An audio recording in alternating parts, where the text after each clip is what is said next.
आप सर थोड़ा अलग की साइड से थोड़ा साइड हो जाइए प्लीज सर। पंखे बंद करिए, वही पंखे।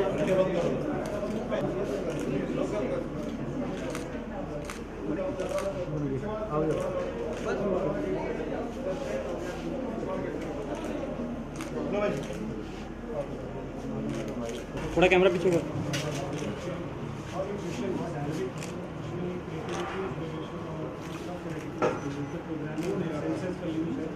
मैं आपसे सर पास करूँगा कि आप इससे बटन दबा के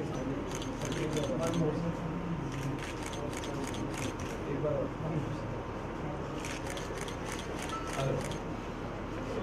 ये सर लाइट फॉलोअर है, जो कि लाइट सेंसर को यूज़ करके इस लाइन को फॉलो करते हैं। बच्चों ने प्रोग्राम करते हैं, तो इस तरह से इट इज़ इंटेलिजेंट रोबोट है कि आगे अगर कोई ऑब्स्ट्रक्शन आती है तो रुक जाता है, नहीं चलेगी। तो ये प्रोग्राम है इस तरह से ड्राइवरों को बेरोजगार कर देगा। ड्राइवरों को स्किल सिखा रहे हैं ताकि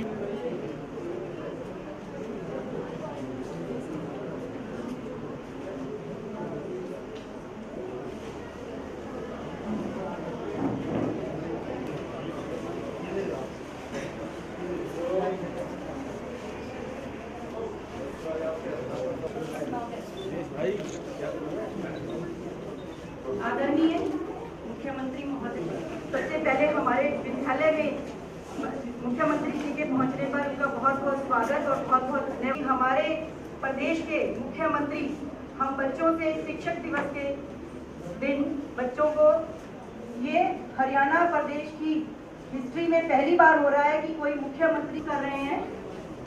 मैं मुख्यमंत्री महोदय के विषय में थोड़ा को प्रदेश के 10वें सीएम के रूप में ज्वाइन किया। इनका जन्म 5 मई 1954 में निंदाना गांव में हुआ था और यहाँ पर इनकी सर हमेशा से ही पूरे प्रदेश के लिए, देश के लिए समर्पित है। 1994 में उन्होंने अगुवाई में हमारा प्रदेश दिन दुगनी रात चौगुनी, जैसे कि बेटी बचाओ बेटी पढ़ाओ, और इस प्रोग्राम का इतना 46 थी वो अब बढ़कर 900 से। आप जिस कक्षा में पढ़ते हैं, इस कक्षा में मैं 1969 और 70 में पढ़ता था, यानी 45 साल पहले की यादें आज ताज़ा हुआ ही हैं। आपकी क्लास 9th एंड 10th है ना? 1970 में मैंने 10वीं पास की थी और उस समय की पढ़ाई का और आज की पढ़ाई का बहुत अंतर आ चुका है। हमारे ज़माने में प्राइमरी कक्षा के बच्चों को तख्ती लिखनी पड़ती थी। आजकल तख्ती लिखता है कोई? और कईयों को तो तख्ती पता ही नहीं होगा क्या तख्ती होती है। तख्ती को पोंछा जाता था, उसके ऊपर पूर्णे शब्द सुना? नहीं सुने। वो उसके ऊपर फिर सुलेख के लिए उसके ऊपर लिखा जाता था।